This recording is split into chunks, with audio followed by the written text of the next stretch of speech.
So I want to connect the dots from what we've done on proportions and turn it into means. So we have worked on the difference in two proportions.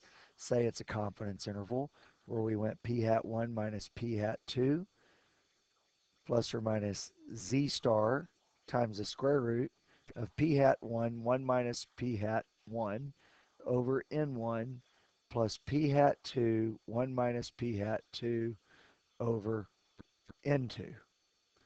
Or if it was a hypothesis test, then we went z equals p hat 1 minus p hat 2 minus p1 minus p2 all over the big square root, and this is where I pool the p hat 1 minus p hat over n1 plus p hat 1 minus p hat over n2. And again, the reason that I pool is because I started with the hypothesis that these two things were the same, which means that I can get a better guess for what that is by taking all of my successes and adding them, putting that over all of the attempts on the bottom to get the pooled p hat. So now I want to talk about this in terms of means. So in terms of mu's and x bars. And it's the same kind of idea that I did before, where I have the statistic plus or minus a critical value times the standard error of the statistic. We just have a little bit different look with a hypothesis test problem. And so the way this will look now is x bar 1 plus x bar, nope, not plus, and let's use a different color here. X bar 1 minus x bar 2 plus or minus a critical value. We'll leave it as z for now, times the square root of, or times the standard error. So if I was confused about what standard error, perhaps what square root, I could go back and look at the formula chart, and I see 2 sample for means is this equation right here. The square root is sigma 1 squared over n1 plus sigma 2 squared over n2. There's that pesky notification. So that was the square root of sigma 1 squared over n1 plus sigma 2 squared over n2. And likewise, if I wanted to turn it into a hypothesis test where my hypotheses started out with mu1 equals mu2, I would have something like this: z equals x bar 1 minus x bar 2 minus mu1 minus mu2. That part, of course, would go to 0 because I assume the two mu's are equal to each other, over the square root of sigma 1 squared over n1 plus sigma 2 squared over n2. Now the catch is we learned that we usually don't know sigma, so I have to use the next best thing, the guess for sigma, which is s. Now you'll recall that previously when I had z and I replaced that sigma with s, instead of having z, I had t. When I replaced the sigma with an s, I took my normal curve and I introduced a little bit more error, and so I ended up with more area down here on the tails, and I had a flatter distribution, the t distribution.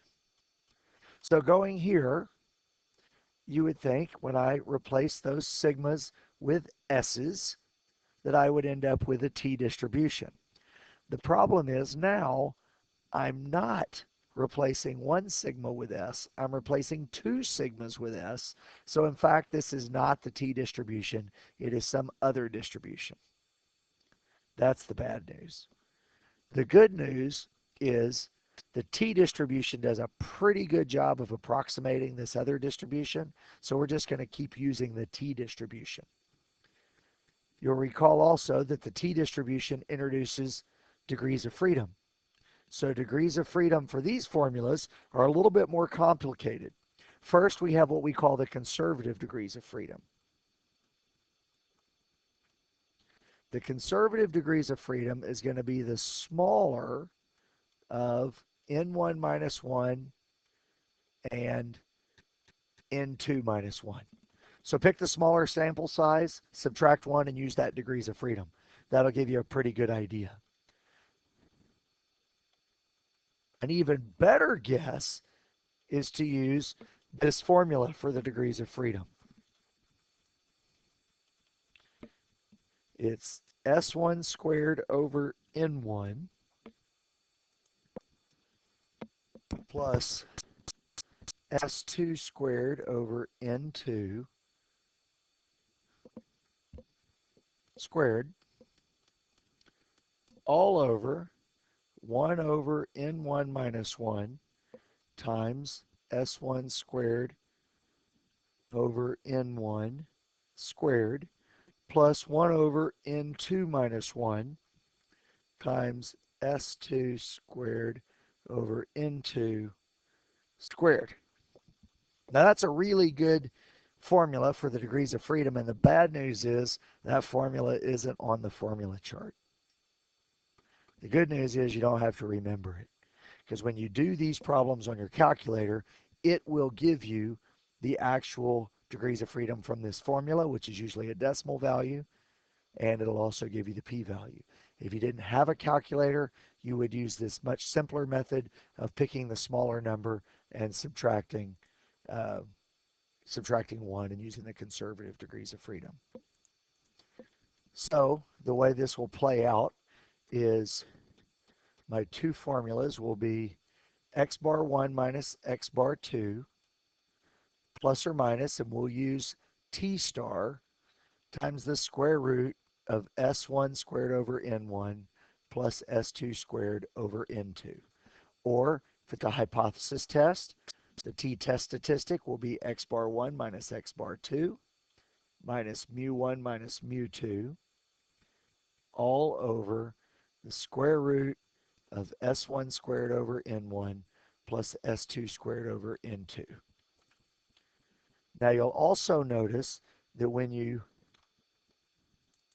look at your calculator, it will ask you stat test 2 sample t-test. It will ask you down here if you want to pool. This is a little bit different. It's the same kind of pooling as proportions, but it works out a little bit differently with means. And for now, the simplest answer is no, we don't want to pool. You'll recall with proportions, it didn't ask you if you wanted to pool. You just did it. But if the calculator says, do you want to pool? You say no. That's a pretty good introduction to how this is going to work with means problems. Now you should try a few examples.